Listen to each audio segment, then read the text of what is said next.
Përshëndetje të dashur miq. U bë një kohë shumë e gjatë që unë nuk kam bërë video për ju.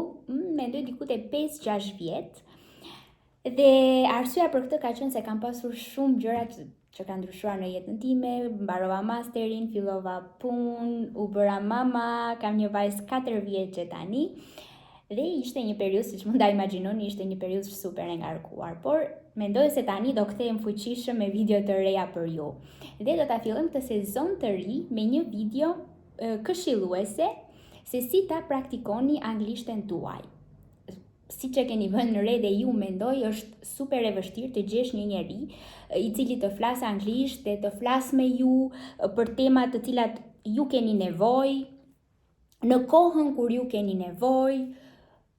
Është e vështirë. Edhe nëse njihni dikë që flet anglisht, jo domosdoshmërisht ai person ka kohën.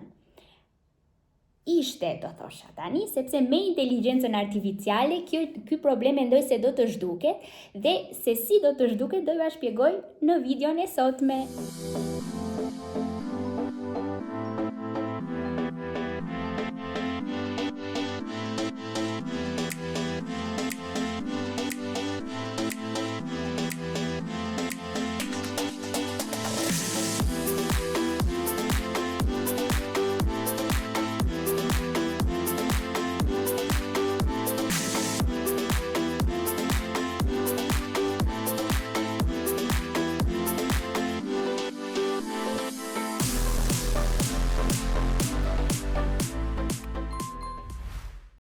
Që të mund të përdorni AI-n për të praktikuar në anglisht, si fillim duhet të mësojmë se si të shkarkojmë në telefonin ton ChatGPT ose Gemini, varet. Janë të dyja AI-et, modelet të ndryshme të inteligjencës artificiale. Për të shkarkuar ChatGPT-n ose Gemini, duhet në fillim të shkojmë në Apple Store ose në Play Store për ata që kanë Android, dhe aty do të shkruajmë ChatGPT, do shtypim butonin Get, mua nuk më shfaqet Get sepse e kam pasur më përpara, do klikojmë në Open dhe do krijojmë një llogari. Kërkojmë, më e lehtë është të krijosh një llogari me llogarinë tuaj Google. Krijojmë te Create Account. Mua më del direkt sepse kam një llogari ekzistuese, po për të gjithë ju që nuk keni një llogari ekzistuese, do ju dali hapi tjetër në të cilin do duhet të fusni llogarinë tuaj të emailit dhe passwordin apo fjalkalimin e emailit tuaj, edhe pastaj do t'ju krijohet automatikisht llogaria e ChatGPT. Do të shkruajmë: bëhu mësuesi im i anglishtes, më korrigjo dhe le të praktikojmë një bisedë në supermarket, le të themi. Pasi e shkruajmë,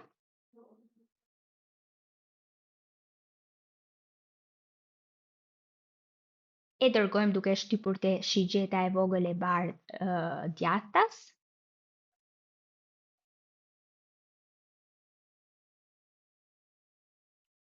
Dhe ChatGPT-ja do të gjeneroj përgjigjen. Dhe përgjigja është: hello, welcome to our restaurant. How many people are you in the party? Pastaj ne shkruajmë diçka. Unë shkruaj hello, we are 4 people. Can we have a table?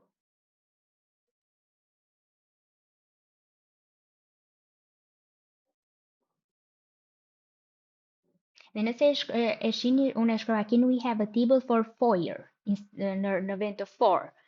Dhe mund ta shihni se si ChatGPT-ja do t'i korrigjoj gabimet tuaja. Të jep 4 është shkruar gabim, duhet 4, gjithashtu të jep dhe versionin e sakt. Pastaj unë shkruaj yes please. Vazhdon me pyetjen tjetër: here is the menu, would you like something to drink first? Pastaj unë do shkruaj përgjigjen time dhe nëse shihni në përgjigjet e mia unë nuk jam aq e sakt dhe e kam përqëllimisht këtë gjë në mënyrë që të shohim se si ChatGPT-ja do të reagojë reagon për mënyrën se si unë e shpreh fjalën. Këtu kam bërë një gabim në vend të shkruaj of, kam shkruar ot. I would like to have, thot është më mirë të thuash I would like dhe përgjigjen pa to have, pra në mënyrë më e shkurtër e kështu me radhë. Të drejtojmë pyetjen e radhës, i përgjigjen pyetjes së radhës, drejton një pyetje tjetër, i përgjigjem dhe pyetjes tjetër, të korrigjon gramatik, sintaks, të tregon mënyrën më të saktë për ta shkruar edhe me presje, me pikë, me mënyrën më të kulturuar për ta shprehur, për të shprehur mendimin tënd apo për të formuar pyetjen e të tjera, të korrigjon, të thot versionin e saktë, bën pyetjen e radhës, siç mund ta shihni, dhe vazhdon biseda. Excellent choice. What would you like for dessert? A chocolate cake. Patjetër që dua një kek me çokoladë. Dhe pastaj më korrigjoj sërish sepse harrova presjen përpara please. Edhe kështu me radhë. Would you like anything else? Leta përfundojmë bisedën. No, thank you. That's all. Dhe të jep tani një trik i vogël që mund të bëni është që në fund të shkruani tani ma jep të gjithë bisedën që kemi bërë si përmbledhje në anglisht. Dhe ajo do të japi të gjithë përmbledhjen e gjithë dialogut, ku ju mund ta shikoni të gjithë dialogun, ta praktikoni dhe do ju tregoj edhe diçka shumë interesante. Aty ka edhe një buton të vogël zëri, të cilin nëse e klikoni, pastaj ChatGPT-ja fillon dhe lexon të gjithë bisedën që kemi bërë deri më tani. Hello, welcome to our restaurant. How many people are in your party? Hello, we are 4 people. Can we have a table for 4? Of course. Please follow me. Here is your table. Would you like to see the menu? Yes, please. Here is the menu. Would you like something to drink first? Sure, we would like a bottle of wine. Of course. Red or white wine? White wine, please. Great choice. Are you ready to order your food? Yes, I'll have the chicken fillet with French fries, please. Excellent choice. And what would you like for dessert? I'd like a chocolate cake, please. Perfect. Would you like anything else? No, thank you. That's all. Pra, si që shikuat, nëse klikoni atë butonin e vogël të zërit atje pof, ChatGPT-ja do filloj të ta lexoj të gjithë bisedën me shqiptimin e duhur. Mund ta klikoni sa herë të doni atë butonin, ta dëgjoni sa herë të doni, të mundoheni ta ripërsërisni të gjithë bisedën ju me mënyrën si e shqipton ChatGPT-ja. Do me thënë është një super mjet të cilin ju mund ta përdorni për të praktikuar anglishten tuaj. Shpresoj që kjo video ju ka pëlqyer dhe që patjetër do t'ju ndihmoj në mësimin e anglishtes. Nëse ju ka pëlqyer, mos harroni të na lini një like dhe të lini një koment poshtë videos.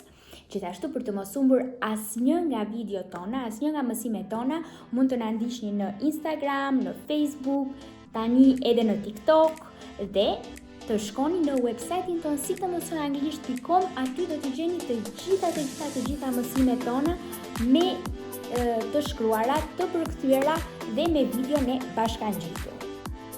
Kjo ishte videoja për sot, do të shihemi në videon e radhës deri atëherë, mirupafshim!